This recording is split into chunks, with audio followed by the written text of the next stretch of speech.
Bueno, muy buenas tardes, muy buenas noches, muy buenos días para quienes nos estén escuchando. Les damos la bienvenida a Socio Podcast, el podcast de la carrera de Sociología de la UBA. Yo soy Maga. Hola Maga, yo soy Romy y en este episodio vamos a insertarnos en un debate muy actual. ¿Por qué la universidad pública es gratuita en la Argentina? Creo que en todos estos últimos días escuchamos preguntas similares. El conflicto surge por el bajo presupuesto destinado a la educación por el gobierno actual. Para este año, el presupuesto total para las universidades es de 3,98 billones de pesos, lo que equivale a 1.905.654 pesos por alumno. Es un 30,9% menos que el presupuesto de 2023. Exacto. Pero bueno, esos debates no son solamente sobre el presente o el pasado de la universidad, sino que fundamentalmente lo que se discute es su futuro, ¿no? La pregunta de si debería seguir siendo gratuita, de si debería privatizarse, ¿por qué? Ante este escenario, más de 25 universidades nacionales de todo el país fueron tomadas por estudiantes y hubo muchísimas manifestaciones reclamando un aumento presupuestario. Creo que está bueno empezar a hablar de estos temas partiendo desde el principio.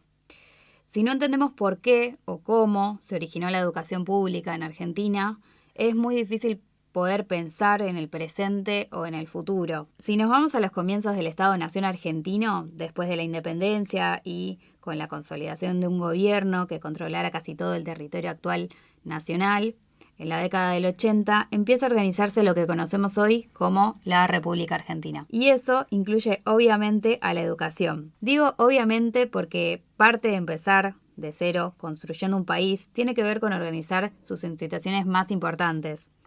La escuela, que es el primer espacio en el que las nuevas generaciones de ciudadanos van a aprender qué implica ser argentino y qué deben saber para desenvolverse en sus vidas adultas. La inversión estatal en educación de los primeros gobiernos argentinos convirtieron al país en uno de los más alfabetizados de América Latina. Por eso, el 8 de julio de 1884, bajo la presidencia de Julio Argentino Roca, se promulgó la Ley 1420 de educación, común, gratuita y obligatoria. Estableció esta ley la obligatoriedad de la instrucción primaria, que además sería gratuita para todos los niños de entre 6 y 14 años. La ley remarcaba principios de igualdad entre todos los niños, y por primera vez, y de forma sistemática, también las niñas. Además, establecía que se podría acompañar la educación común con educación religiosa, pero que esta no sería obligatoria. Es importantísimo pensar la ley si queremos hablar de este tema, porque estableció en Argentina la idea de la educación como un derecho, la idea de que todos los ciudadanos, todos los niños de este país, hombres y mujeres, nativos, inmigrantes, rurales, urbanos, pobres o ricos, tenían que ir a la misma escuela, en igualdad de condiciones, y aprender lo mismo para formarse como ciudadanos y poder ejercer sus derechos. Hoy en día, la educación argentina está regida por la Ley de Educación Nacional 26.206. Esta ley establece que la educación es un bien público, un derecho personal y social de las personas, el cual el Estado es quien debe garantizarlo. Además, determina que es obligatoria entre los 4 y los 17 o 18 años de juventud. Otro punto importante de la ley es que establece que el país debe destinar el 6% de su PBI en la educación. Un índice acorde con otros países de la región, pero muy por debajo de los países desarrollados. Hay varios autores que hablan sobre cómo el Estado tiene una deuda educativa con sus ciudadanos, porque por problemas de presupuesto en 40 años se cumplió una sola vez con la meta de invertir el 6% del PBI. Esta deuda va a aumentar, porque esta parte de la ley recientemente fue suspendida por la ley del presupuesto del gobierno actual. La inversión nacional en educación en 2025 será del 0,88% del PBI, por debajo de lo invertido en 2024. Que fue un 0,91%. Pero en vez de hablar solamente de la educación en general, podríamos centrarnos en lo que nos compete hoy, la universidad. Y no podemos entender los reclamos de hoy en día si no pensamos en lo que pasó en 1918 en Córdoba. La Universidad Nacional de Córdoba fue fundada en el año 1613. Es la más antigua del país y una de las primeras de América. Más de 300 años después de su fundación, sus estudiantes se organizaron con el objetivo de democratizar la universidad y otorgarle un carácter científico. El movimiento estudiantil entendía que tenía que haber un desarrollo de la ciencia nacional. A inicios del siglo XX existían en Argentina solo 3 universidades nacionales y 2 provinciales, donde estudiaban hombres jóvenes de sectores privilegiados. Pero rápidamente hay un cambio en la población por el influjo de hijos de la inmigración. Sobre todo, estos jóvenes van a reclamar por mayor inclusión y participación social, poder acceder al derecho a la educación superior. El movimiento se extendió de inmediato a las demás universidades del país, impulsado principalmente por el movimiento estudiantil organizado en la recién creada Federación Universitaria Argentina y a varias universidades de América Latina, Europa y Estados Unidos. Incluso cuando se produce la Gran Rebelión de 1968 en París, el Mayo francés, hubo un reconocimiento a que se estaban cumpliendo los 50 años de la rebelión en Córdoba. Esta reforma logró la libertad de cátedra, los concursos para profesores, las becas universitarias y el cogobierno entre docentes, graduados y estudiantes, cambiando la historia de la educación superior en Argentina para siempre. Esos cambios fueron más inmediatos, pero no el pedido más urgente. El reclamo principal de los estudiantes fue el carácter arancelado y elitista del ingreso a la universidad. Solo las clases altas y acomodadas podían estudiar. Por eso elevaron un proyecto de ley estableciendo la gratuidad universitaria, pero que no llegó a tratarse en el Congreso. Recién en 1949, con el decreto presidencial número 29.337, se estableció la gratuidad de todas las universidades públicas del país y el compromiso gubernamental para su financiamiento. Además, se le otorgó carácter institucional a la autonomía universitaria planteada décadas atrás por los reformistas. Sin embargo, la gratuidad constituyó un principio de disputa, ya que fue anulado en los gobiernos de facto, para ser recuperado definitivamente con la apertura democrática de 1983 y reforzado con su estatus constitucional en 1994. La realidad actual del sistema educativo dista mucho de ser ideal. Según un informe de la SIG, la ejecución presupuestaria del primer trimestre de 2024 para las universidades nacionales fue la más baja desde 2006, lo que implica una reducción del 72% en términos reales. Pero la experiencia de la reforma universitaria en 1918 nos deja la posibilidad de pensar a la educación como un derecho humano y un bien público social que nos debe garantizar el Estado, pero también como un espacio de lucha, compromiso político y transformación social, algo que podemos ver hoy en día, casi 100 años después. Es interesante que hace 100 años se pensara en la educación de esa forma y hace unas décadas haya cambiado tanto el paradigma. El neoliberalismo, que aparece en la última dictadura militar en la década del 90 y en los gobiernos neoliberales de los últimos años, busca reducir al mínimo indispensable la oferta de la educación del Estado a los ciudadanos, reducir la inversión pública, disminuir al mínimo la masa de docentes y establecer la libertad del mercado, eliminando los convenios colectivos de trabajo. El autor Emilio Tenti Fanfani, en su libro Sociología de la Educación, problematiza la visión neoliberal que concibe a la educación como un servicio que debe registrarse por las leyes del mercado, en lugar de considerarla un derecho y un bien público. Por otro lado, Adriana Puiggrós, en su obra de Simón Rodríguez a Paulo Freire, advierte sobre las consecuencias de la mercantilización de la educación, que deja a grandes sectores sociales marginados del acceso al conocimiento. Es que no considerar a la educación como un derecho o un bien social, sino como un elemento de mercado, tiene consecuencias muy reales. Pone en jaque la transmisión cultural para grandes sectores sociales cada vez más marginados. El 48,6% de los nuevos inscriptos en universidades e institutos universitarios nacionales y provinciales de la Argentina en 2022, que es el último dato disponible, era primera generación de universitarios en sus familias. Casi la mitad de los nuevos estudiantes universitarios del 2022 tuvieron la posibilidad de acceder a un nivel educativo que nadie en su familia había tenido antes. Sin la gratuidad universitaria, esto es imposible. Ya hemos hablado varias veces en otros episodios de los distintos tipos de capitales.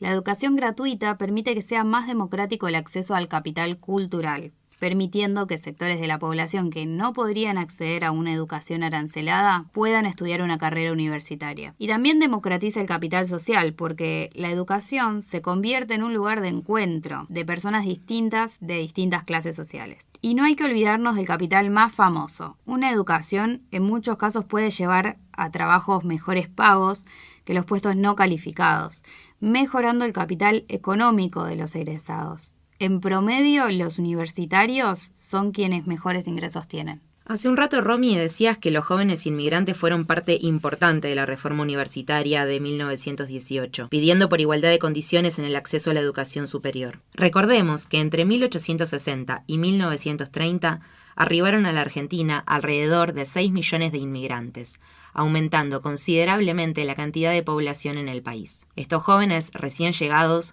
lucharon por las reformas que cambiarían para siempre la universidad pública. Y es interesante que hoy en día una de las excusas más recurrentes para privatizar o arancelar la universidad pública sea que hay muchos extranjeros que vienen, se aprovechan del sistema y se van con un título. Más allá de cualquier posición ideológica, esta idea no tiene mucho sentido si miramos las estadísticas. La población migrante representa apenas un 4,5% de los estudiantes de grado y posgrado en universidades públicas y privadas de todo el país. Y la presencia de estudiantes extranjeros es más significativa en los posgrados, que incluso en las universidades públicas no son gratuitos. Así que la idea de que los extranjeros vienen a estudiar gratis y robarnos los recursos no se condice mucho con la realidad. Por otro lado, el país enfrenta un problema creciente de fuga de cerebros, es decir, la emigración de profesionales altamente calificados, debido a la falta de oportunidades y a la inestabilidad económica. Este sería uno de los principales problemas que enfrenta el sistema educativo, si lo viéramos como una inversión para el desarrollo nacional. Claro, es una situación preocupante. Mientras algunos sectores se enfocan en la presencia de estudiantes extranjeros, que como vimos antes es mínima, estamos perdiendo el capital humano altamente capacitado que se formó en nuestras universidades. Es una pérdida para el país en términos de desarrollo e innovación. Y bueno, hecha esta introducción a la temática de hoy, démosle la bienvenida al estudio a Rodrigo Salgado, doctor en Ciencias Sociales, magíster en Investigación en Ciencias Sociales, licenciado en Sociología. Actualmente se desempeña como investigador en el prestigioso Instituto de Investigación Gino Germani y es el director de nuestra carrera. Hola Rodrigo, ¿cómo estás? Gracias por venir. Buen día, gracias a ustedes. Te quería preguntar, ¿qué significa la universidad pública para vos? No es una pregunta fácil. Uno podría decir, responder más en términos, digamos, de lo que se debe decir y dar cuenta del ascenso social, la movilidad social ascendente, prestigio, estatus, derechos. Pero si lo tengo que pensar más en términos personales, digo, me es muy difícil pensarme por afuera de la universidad pública. Quizá por trayectos muy propios y particulares, pero ya desde que vine a esta ciudad a estudiar, yo soy de Río Gallegos, provincia de Santa Cruz, no dejé en ningún momento de estar vinculado de alguna u otra manera, ¿no? Incluso en aquellos momentos donde no necesariamente lo laboral pasaba por la universidad pública. ¿Por qué hay cuestiones quizás más específicas que hacen a esta casa de estudios, a la Facultad de Ciencias Sociales y a la carrera de Sociología? Haya elementos particulares ahí. Pero yo creo que lo que sí recorre al menos mi identidad social, tiene que ver con la posibilidad de crecer humanamente como persona. En ese sentido me parece que el sistema universitario, aparte de la posibilidad de ascender socialmente, de aportar al desarrollo de un país de una manera humana, creo que aparte de eso nos permite a nosotros y a nosotras desarrollarnos humanamente como personas, ni más ni menos que eso. Yo quería preguntarte, porque si bien es un tema que está en la discusión pública en este momento y tenemos muchísima información, me interesaba si vos podías explicarnos la situación actual de las universidades públicas y por qué se está dando toda esta discusión, ¿no? La situación actual es una situación crítica, realmente crítica.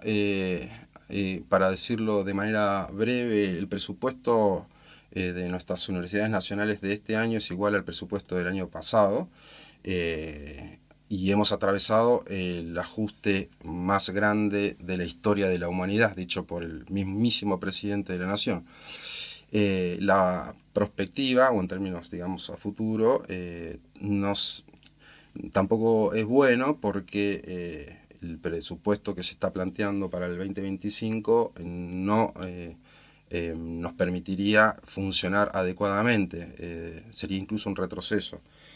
Sería impensable imaginar en el 2025 que las universidades se manejen con un presupuesto de 2 años para atrás, con los procesos inflacionarios y de evaluaciones y demás.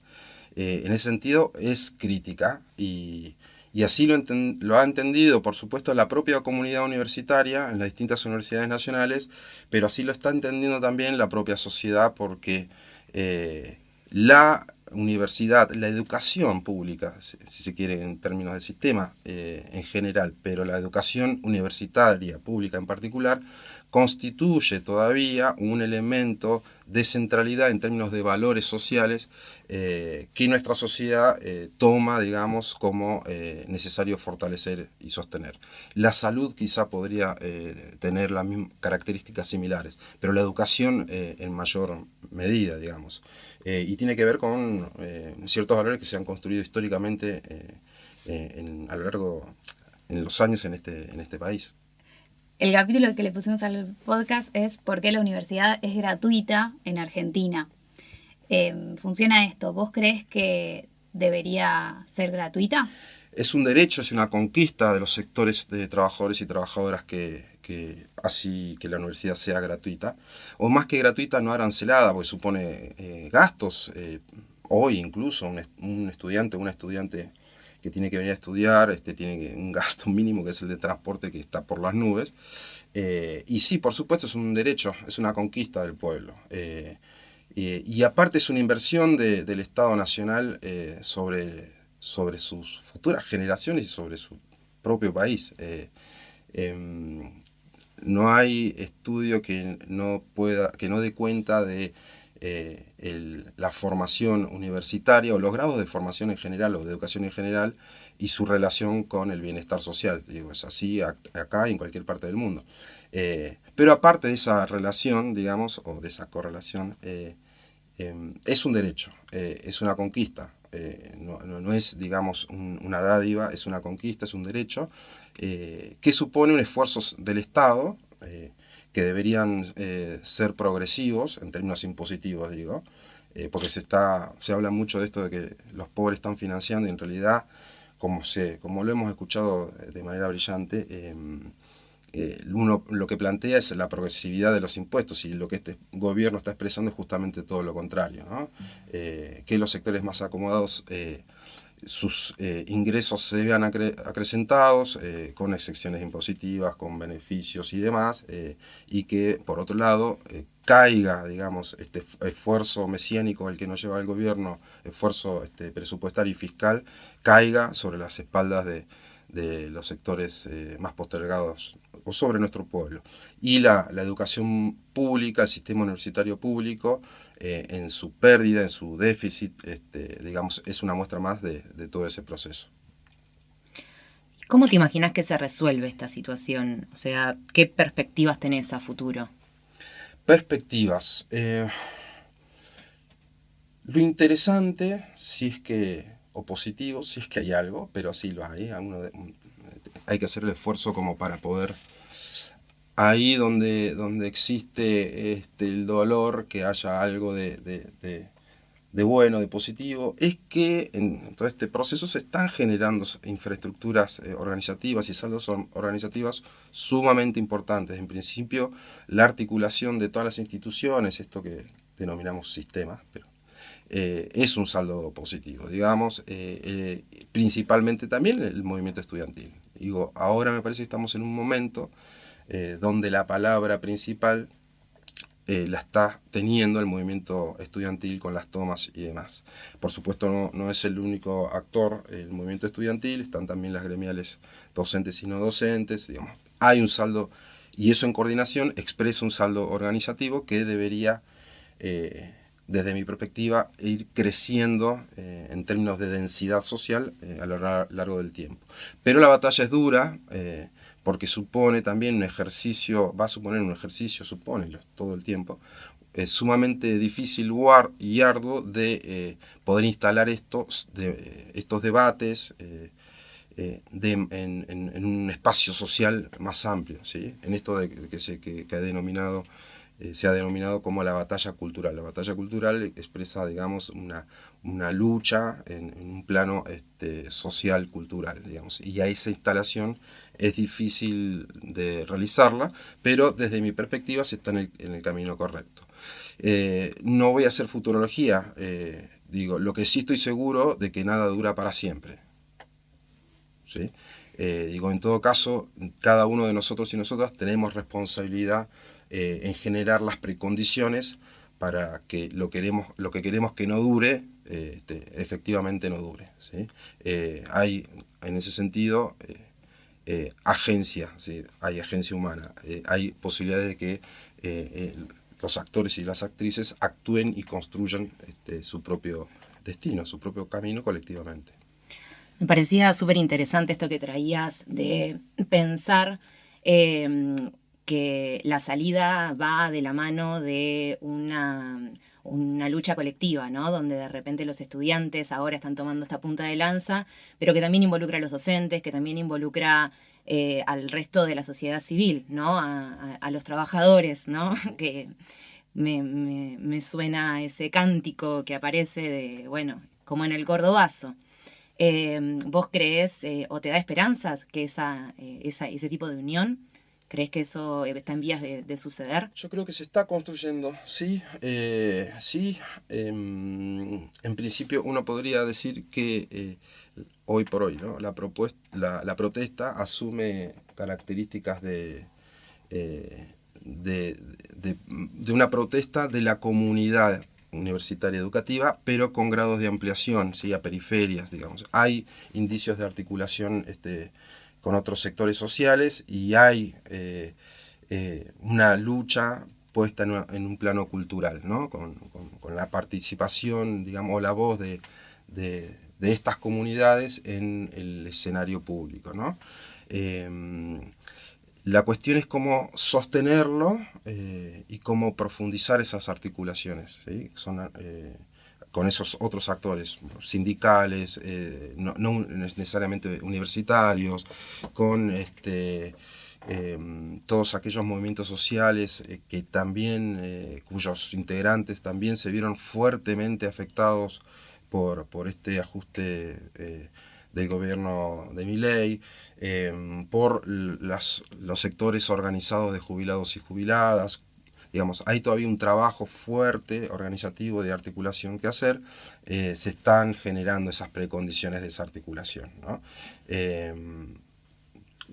Uno pretende o desea, digamos, que eso vaya ganando en densidad relacional, en articulación, ¿sí? Pero nada, supone agencia humana, o sea, tenemos que trabajar para que eso suceda, no sucede naturalmente, ¿no? Te quería preguntar, porque mencionaste clases sociales, sectores sociales, en tu experiencia puede ser directiva, pero también personal, se mencionó también los impuestos, digamos, de la pobreza, todos los sectores sociales, los ves presentes en la universidad, viste que se mencionó bastante que hay determinado sector social que llega a la universidad. ¿Cómo lo ves? Veo heterogeneidad en el sistema universitario, en las instituciones universitarias. Uno de los aspectos de la heterogeneidad tiene que ver con la localización. La carrera de Sociología de la Universidad de Buenos Aires es diferente en términos de los perfiles del estudiantado respecto a la carrera de Sociología de Comahue o de Villa María. No es cierto que solo los sectores ricos acomodados, que serían justamente los que financian la universidad, participen de la universidad, digamos, ¿no? No es cierto. Hay, de hecho, hicimos el ejercicio en estos días. De hecho, se acaba de publicar en nuestras redes unos videitos compañeros y compañeras egresados, contando un poco su propio trayecto, ¿no? Y hicimos un ejercicio que fue preguntar a cercanos, digamos, quiénes eran primera generación de universitarios, y encontramos rápido 5 o 6. Hicieron un relato para las redes y demás. O sea que en principio no es cierto.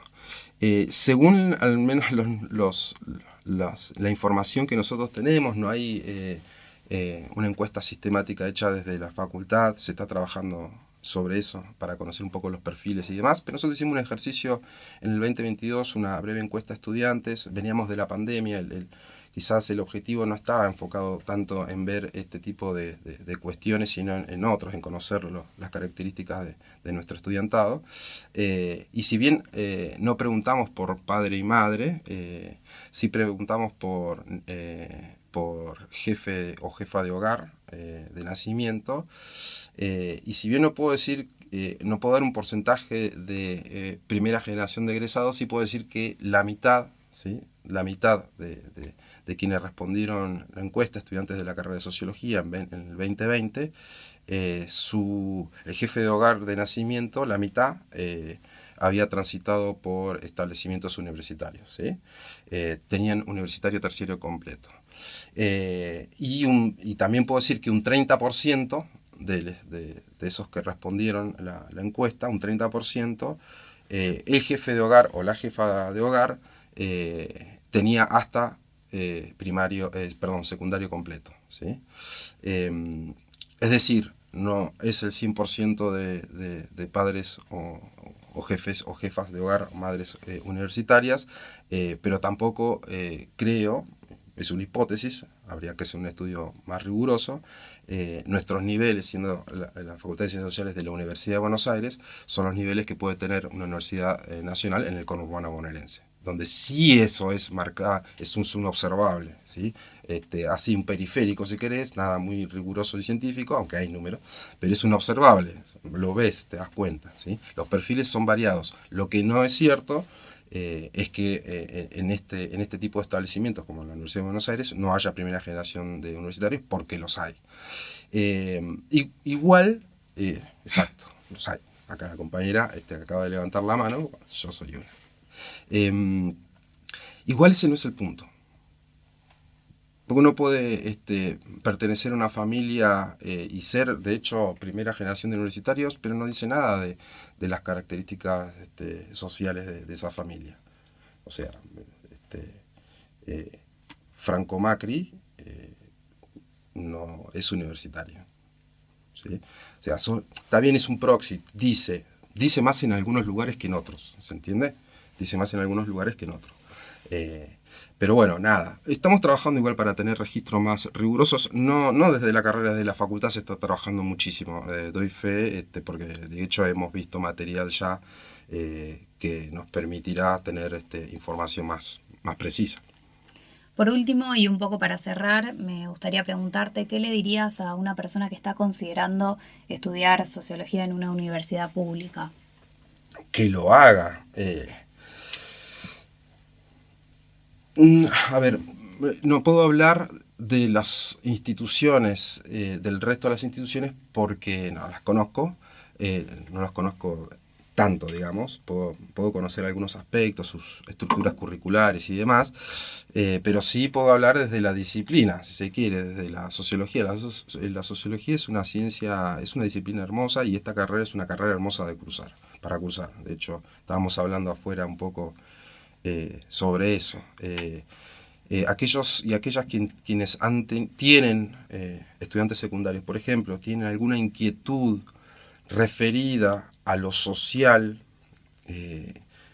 alguna inquietud referida a cómo se construye esta experiencia que yo o que un grupo social determinado atraviesa, esa experiencia atravesada, si hay alguna interrogación que tenga que ver con algún aspecto, alguna dimensión de lo social, esa interrogación se llama sociología. No se llama de otra manera, se llama sociología. Y el aprendizaje, al menos desde esta carrera, para mí es ha sido buenísimo, espectacular. Digo, nuestra carrera es una hermosa carrera, la sociología es una hermosa ciencia, una hermosa disciplina, y pese a ser una ciencia, o más allá de ser una ciencia, más allá de ser una ciencia, permite también quehaceres bastante heterogéneos y formas de inserción y de utilización de esta ciencia, de esta disciplina, también no necesariamente imbuidas, digamos, en un aspecto científico per se, sino tiene posibilidades de quehaceres bastante heterogéneos y de inserciones bastante heterogéneas, que se van, de hecho, transformando año tras año, ¿sí? Ampliando años tras años. Así que se animen y que se embarquen en este hermoso trayecto. Bueno, muchísimas gracias por haber estado acá, por compartirnos tu tiempo y todas estas reflexiones. Te agradecemos muchísimo por esto. Gracias a ustedes, gracias por el trabajo, gracias por el compromiso con la carrera, gracias por sostener este proyecto, gracias por, al sostener este proyecto, también sostener aspectos centrales de nuestra comunidad, ¿sí? Que es el trabajar para el otro, para la otra, para todos, para todas, en aportar el granito de arena, el sostener proyectos lindos que vale la pena sostener. Así que el agradecido soy yo. Muchas gracias.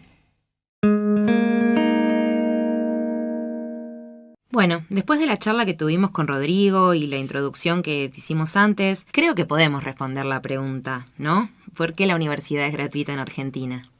Y podríamos postular sobre todo dos razones. Para empezar, es importantísimo el antecedente de la Ley 1420 de Educación Común, gratuita y obligatoria, que planteó a la educación como un derecho para todos los ciudadanos argentinos. Totalmente. Y en segundo lugar, no nos olvidemos del rol fundamental que tuvo la reforma universitaria de 1918 para lograr, en 1949, la gratuidad universitaria que sigue vigente hoy en día. Entonces, surgió por estos dos antecedentes. ¿Por qué debería seguir siendo gratuita? Porque las consecuencias de la gratuidad son innegables. Millones de jóvenes pudieron acceder a un capital económico, social y cultural que hubiera sido inimaginable con un sistema educativo arancelado. La educación pública, desde los comienzos de nuestro país, se planteó como un horizonte de oportunidades para todos. Argentina hoy en día tiene, como decíamos antes, una deuda educativa con sus ciudadanos, porque hace más de 40 años que se invierte menos del 6% del PBI en educación, un número muy bajo para cualquier país desarrollado. Así y todo, la nueva ley de presupuesto nacional atenta contra el nivel de inversión estatal a escuelas, universidades y el sistema de desarrollo científico y tecnológico del país. Sin un sistema público de educación, ciencia y tecnología, es muy difícil aumentar el desarrollo nacional e individual. Tal cual. Pero bueno, antes de terminar, también queríamos destacar el rol fundamental que tienen los docentes en este sistema. El 20 de noviembre de 1881, las maestras de la Escuela Graduada y Superior de San Luis declararon la primera huelga docente de nuestra historia por no recibir sus salarios. Sarmiento, entonces director general de escuelas de la provincia de Buenos Aires, avaló esta protesta y además denunció que los recursos que otorgaba la nación para el mantenimiento de las escuelas eran usados por muchos gobiernos provinciales para otros fines. Tristemente, casi 150 años después, la situación no cambió mucho. Hoy en día hay huelgas y tomas en todo el país porque la situación presupuestaria del sistema educativo es particularmente terrible. Para que nos demos una idea, un informe recientemente publicado señala que la caída de los ingresos docentes en 2024 equivale a que dejen de cobrar sus sueldos en los últimos 3 meses del año. Además, los salarios de investigadores e investigadoras del CONICET se desplomaron un 28,2% en términos reales. Estos datos evidencian la grave crisis que atraviesa el sistema educativo argentino. Hoy en día hay más de 60 universidades en la Argentina que son gratuitas. Y eso es muy raro en el contexto mundial, donde los estudios universitarios suelen ser carísimos y para poca gente. Los cimientos de esta universidad pública, gratuita y de calidad se asentaron en una fuerte movilización estudiantil. Este año, cuando parece estar en peligro, el movimiento estudiantil vuelve a unirse para luchar por sus derechos y los de las generaciones próximas. Si bien el futuro de la universidad pública en Argentina es incierto, la movilización estudiantil y la defensa de la educación como un derecho fundamental nos dan motivos para seguir adelante. Es crucial reconocer los desafíos que enfrenta el sistema educativo y trabajar en conjunto para construir un futuro donde la universidad pública siga siendo un motor de desarrollo social y, sobre todo, un espacio de oportunidades. Ahora los invitamos a ustedes, a nuestra audiencia, a reflexionar un poco sobre cuál es el futuro que queremos para la universidad pública en Argentina y cómo podemos contribuir a esa defensa y a su fortalecimiento. Creo que con este mensaje podríamos darle cierre al episodio, esperando que en los próximos meses la situación mejore. Como siempre, queremos agradecer a todos los estudiantes y graduados que se sumaron a la convocatoria de este proyecto, con el desafío de acercar nuestra disciplina a toda la comunidad. Les recordamos que pueden escucharnos tanto en Spotify como en YouTube y les invitamos a seguir escuchándonos para incomodar y molestar con nuestra mirada sociológica. Además, no dejen de seguirnos en redes sociales. Estamos en TikTok, Instagram y Twitter como Sociopodcast. Ahí van a encontrar más contenido y reflexiones para seguir pensando sobre estos temas. Están los links en la descripción. Hasta el próximo episodio.